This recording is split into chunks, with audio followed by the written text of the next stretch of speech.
Hello, lovely people. Today I was going to make a video on another subject, and suddenly on my Facebook feed, something appeared that told me, okay, you have to talk about it. So today I am going to talk about codependence and romantic relationship. And I know that will talk to a lot of people and to all my codependent fellow. And the thing is, we may find distant or avoidant partners alluring because their avoidance challenges our ego.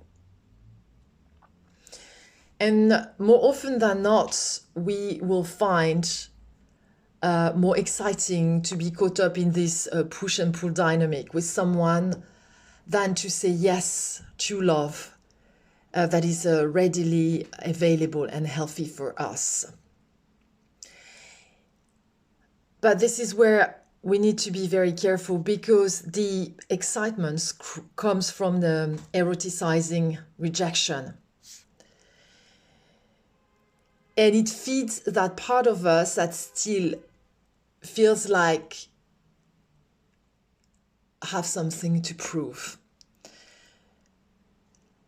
All around us, the marketing, Hollywood movies, Netflix, and advertisement is thriving on a narrative of avoidant and codependent relationship. And you know what? Because every time you are in a dynamic that you have something to prove because you're not worth it enough, it makes you a great consumer. You buy more. You're more controllable. You're less free when you have constantly to prove something. That it is a very manipulative narrative, very unhealthy. And the idea is that we are so special that we can change someone's mind or behavior. But attention here, because this is also manipulation. Okay, what do you do when you want, you're going to stay with he or her and prove that you're such a nice person.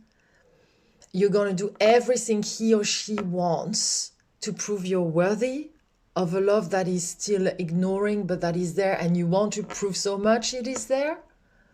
That's manipulation, my friends. And even if it works for a while, it's not going to work on the long term.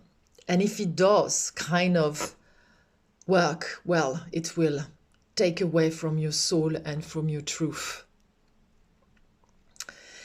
And that kind of excitement is draining of your energy. And as I said, soul sucking on so many levels. Every time you do this, you're actually reliving childhood trauma that you have not been willing to face. And you abandon yourself for someone who is not reciprocating. Sorry about that, your energy. Which means that your inner child is usually hurting deeply and feeling afraid to be alone. So you are becoming the underdog with this, underlying manipulation to make yourself indispensable to the other person. And it's okay to walk away if your heart is not being fulfilled, cherished, honored.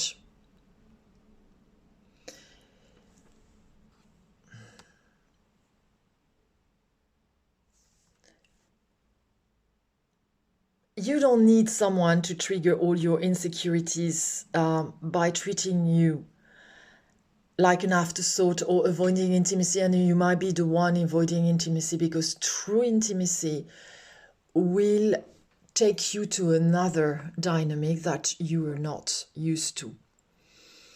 This push and pull dynamic is actually a default setting. And it's going to be very difficult for you and feels extremely unnatural to start different kind of relationship, because your mind has been trained like that. You're not crazy. You just have unhealthy automatic reaction and response to a situation you feel comfortable to be in, no matter how toxic it is. And this is what you have to break. And how do you break this? Well, by connecting to yourself and finding within you what needs to be healed, what needs to receive attention, but the attention will come only from yourself first, not from a savior, because you make yourself depend on a situation that you have no control over. This, my friend, supposes that you remove yourself from any unhealthy situation and spend some time alone, probably. And it can be excruciating at the beginning.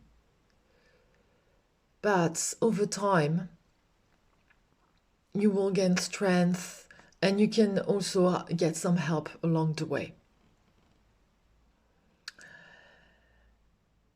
Healing doesn't come from anybody unless self-acceptance